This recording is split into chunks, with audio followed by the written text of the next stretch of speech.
La vente des produits de vapotage contenant une saveur ou un arôme autre que ceux du tabac sera interdite dès demain au Québec. Le directeur de l'Association des représentants de l'industrie du vapotage, M. Daniel Marien, est notre invité ce soir. Monsieur Marien, je dis d'abord que vous représentez des membres à travers le Canada et vous êtes aussi propriétaire et copropriétaire de 40 boutiques de vapotage au Québec. Est-ce que vous êtes prêt là, dès ce soir à la fermeture? Il y en aura plus sur les tablettes là, de ces produits avec des arômes? Oui, exactement. À partir de minuit, là, tout va être mis dans des boîtes puis va être expédié au bureau chef là, pour pouvoir faire les retours à nos différents distributeurs des produits qui sont maintenant non conformes au Québec. Est-ce que c'est la fin des boutiques de vapotage avec cette mesure, selon vous? Non, c'est pas la fin des boutiques de vapotage, mais c'est la fin d'une ère puis d'une facilité d'utilisation pour la clientèle avec certains produits qui étaient disponibles, qui seront plus disponibles maintenant, comme les modèles jetables, ces choses-là.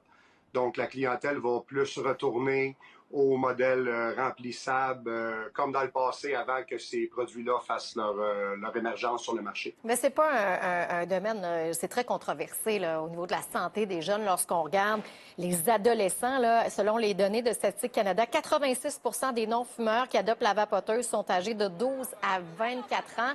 Ça a créé du dommage, ça, chez les jeunes, ces produits-là, là, déguisés en saveur? Bien, créer du dommage, premièrement, il n'y a rien de déguisé en saveur, là. Nous, notre business, c'est les gens qui sont fumeurs, adultes, qui viennent nous voir en magasin et qui veulent mettre leurs mauvaises habitudes de tabac de côté. Il faut comprendre que la combustion du tabac, c'est ce qui cause le cancer. Donc, nous, notre fer de lance au niveau de l'entreprise, c'est de fournir un produit de réduction des méfaits aux adultes qui sont utilisateurs de tabac combustible. Mais quand Moi, on je regarde décourage tout. les chiffres, là, on dit que la hausse de 65 d'anciens fumeurs qui ont choisi le vapotage, il y en a 111 de non-fumeurs qui sont tombés dans le vapotage. Il y en a plus de non-fumeurs que de fumeurs qui s'en vont vers le vapotage. Ben moi, je sais que les gens que je sers dans mes boutiques, c'est grande majorité des anciens fumeurs qui vapotent avec nous maintenant. Puis si quelqu'un vient me voir en magasin et n'a jamais fumé avant, je déconseille fortement l'utilisation. À ce moment-là, je ne peux pas parler pour les autres entreprises. Mais notre entreprise, c'est ce qu'on fait. Puis c'est ce qu'on fait depuis 2012 et on le fait très bien. Bon. Les jeunes qui vapotent, ils prennent des produits sur Internet, ils prennent des produits de contrebande ou c'est les parents qui achètent pour eux sans le dire aux commerçants. Puis c'est pour ça qu'ils ont des vapoteuses dans les mains. Donc, demain matin, il n'y aura plus de saveur pour mes vapoteurs adultes qui n'ont pas touché une cigarette depuis 8 ans. Mais les jeunes vont continuer d'acheter sur Internet à l'extérieur de la province, dans le cours d'école. Puis les parents qui acceptent que le jeune vape, ils vont continuer de l'acheter pour eux autres.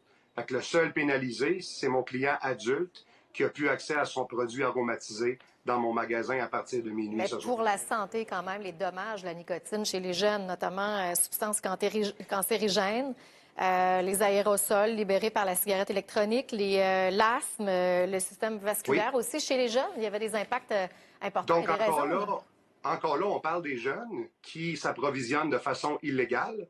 On ne parle pas des adultes qu'on donne un produit qui pallie au taux de mortalité numéro 1 préventable au Canada. Donc, oui, moi, à partir de demain, je ne vends plus aucune saveur parce que c'est illégal, mais le marché illicite qui fournit les jeunes va doubler. Fait que vu que le marché illégal va doubler demain matin, je ne comprends pas ce que la loi a fait pour protéger les jeunes, parce que les jeunes, ils vont s'approvisionner ailleurs. Puis même si les parents achetaient pour les jeunes, ce que je déconseille fortement, soit dit en passant, ils achetaient un produit, sans nous le dire, mais un produit de qualité. Maintenant, ils vont aller acheter une camelote quelque part pour leurs jeunes, que je déconseille fortement, je le dis encore. Puis ça va être ça le résultat. Donc, la seule personne impactée encore, le vapoteur adulte qui venait en magasin s'acheter un produit légalement. Il ne faut pas oublier une chose bien importante. La prohibition au Québec et au Canada, ça n'a jamais marché. Ça n'a pas marché avec l'alcool. Ça n'a pas marché avec le cannabis. Donc, là, on prend un produit qui est utilisé par plus que 1 million de personnes au Québec. Merci, M. Marien. Merci beaucoup. C'est tout le temps que nous avions. Désolée de vous couper, mais c'est tout le temps que nous avions. Donc, dès ce soir, ça va être enlevé des tablettes. Demain, la nouvelle réglementation.